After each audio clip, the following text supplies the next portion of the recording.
Hey, great to be here. Appreciate all the people of the media here. Eric, great job with this event. It's getting better and better as we go. I hope when I go back to the hotel room, my wife doesn't tell me all these sad things you guys are telling me about seeing me go and all that kind of stuff, but we're excited. I can flat tell you this, we are not looking to 2012. That would be disrespectful to every young man that plays football at every other institution in this conference, and as well as the football coaches. We understand that we have got to prepare week in and week out to play everybody in this league, or you're going to get slapped. And we understand that we owe the kids that are seniors in our football program to make sure that we're preparing for the RMAC. Our goal is to win the RMAC championship. Everybody in this room's goal is to win the RMAC championship, and we're no different. So we're not looking to the MIAA. We're not looking past our first ball game and then the second ball game and so forth and so on. I recruited Rocco DeLorenzo. I recruited Tim Hyatt. I recruited Jesse Lewis, which tells you I can recognize talent. Tells you I can't recruit very good because we're playing at other schools. But the fact of the matter is, if you don't prepare for these guys, you are going to get beat. So our focus going into this season is to take care of our business and make sure that our kids understand that we owe it to the seniors that we have in our football program to make sure that we are playing and preparing for and getting ready for RMAC competition, which, JR said it, it's 102 years of football in this league, and men, there are guys, I have coached against some extremely talented football coaches and some very good football players. I'd say the best well-known small college player in the NFL is an RMAC guy.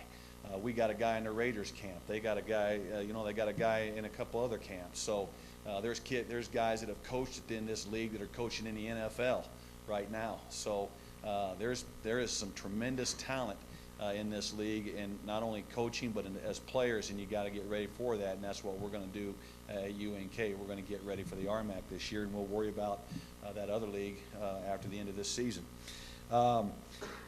Coming out of last year, losing to Bob and those guys in triple overtime in Mines, one of the greatest games I've ever been associated with. I thought we had that thing won about 3 times, and then Clay, you son of a gun, just told me otherwise. But great football game. What that told our football team is it taught them a little bit of a lesson in politics, and we kind of figured that out as we go, and we understand in order for us to represent the RMAC, and until the RMAC can get itself in a position to have more than one school represented at the national level, we're going to have to be extremely successful this year as we go through the RMAC to have a chance at playing in the playoffs, which is always the goal at UNK, to be an RMAC champion and also play in the playoffs. So, that's kind of where the lesson that we learned coming out of last year.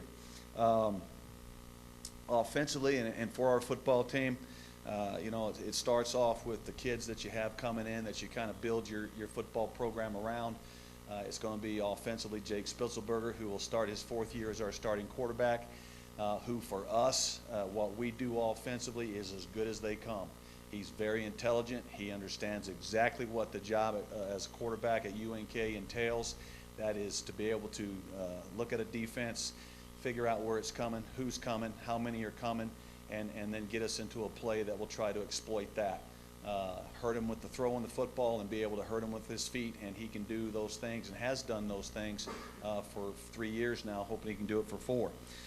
Rustin Dring is a quality running back at any level in anybody's program. Rusty comes back this year for his 4th year for us, and we look for the same kind of leadership from Rustin, as well as not only on the field but off the field. He's a talented kid academically. He's a talented kid athletically, and we're looking for great things out of Rustin. He is a game breaker. I mean, he can take it the distance. He can run with power. He's got good vision. He can go sideways in a hole. He can catch the football and do a lot of different things. So that 1-2 punch in the backfield back there, we feel like makes us a pretty potent offensive football program as we go into this season. Stephen Gooden was a young man last year when he broke his leg during 2-a-days. We thought, geez, that's a terrible thing to have happen. But Stephen is a pre-med guy. He had another year of academics to go. Just took his MCAT test here a couple weeks ago. So having him back on the offensive line, he's already got traffic in the office from the NFL. He's about 6'7", about 300 pounds, and lean, very strong, athletic.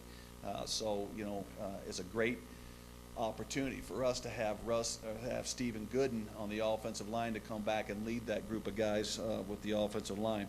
Justin Teal, defensive nose guard for us, played a lot last year, did a great job for us.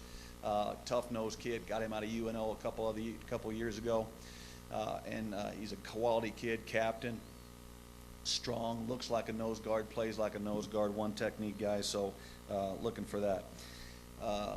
Mason Brodeen is presently in the Raiders camp right now, so we got to replace that type of a player at defensive end. Alex Pikerich is going to be a guy that is going to have to lead that group of guys a little bit and help us in that respect.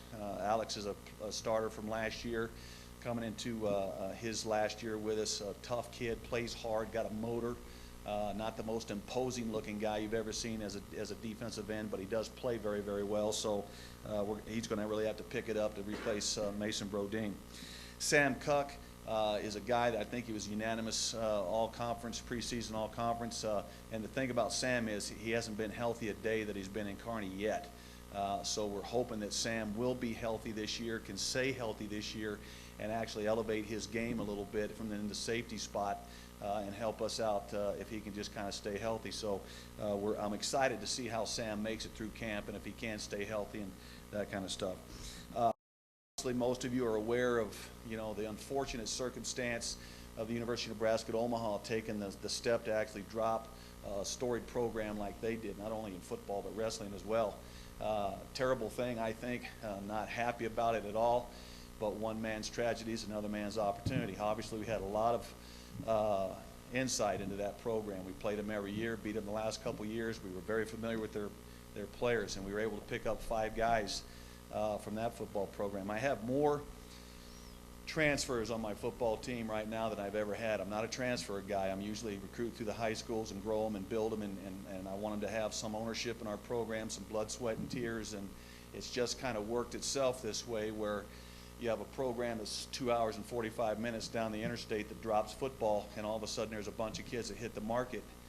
We were fortunate enough to have a little bit of recruiting money available, so we picked up a kid, played defensive tackle for UNO, probably the most consistent defensive lineman from last year by the name of Dex Schweigert. I'm excited to see Dex. He did have some labrum surgery after last season was done for UNO, but he's going to be a quality football player for us. Calvin Zuha was probably, in their estimation, their best young red-shirted tight end, legitimate tight end, where he actually lines up next to a tackle. He's a big kid, athletic, catches the ball well, tenacious blocker, so we're excited to get him into our program.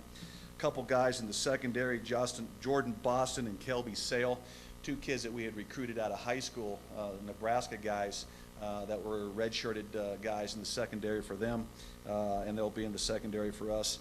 And then the last guy is a guy named Trey Willeberger, whose mom and dad are both Kearney State College graduate, Kearney State College student athletes in their day. Dad was a basketball player, mom was a softball player, basketball player, and he ended up going to UNO. Now he's going to be at UNK. He's a free safety. He's a good-looking dude. He's about 6'2", 225, comes downhill real well, runs real well. So Trey Willeberger is also in there. We got a young man by the name of Matt Bowman, who's actually a Kearney grad that was at K-State's defensive end. So there's another guy that's going to have to try to come in and help replace Mason Brodeen. Dylan Schroetz, a young man we tried to recruit out of Lincoln that was at University of Nebraska at Links, a wide receiver, big-time high jumper in high school, about 6'3", probably 215 pounds, a wide receiver guy. Probably can't replace Kyle Kaiser, doesn't have that kind of foot speed, but he's a different type of receiver, and we'll be able to do some things with him. Pat Kelly's a young man out of Grossmont. I think Caesar knows about Pat Kelly, very good-looking defensive inside linebacker.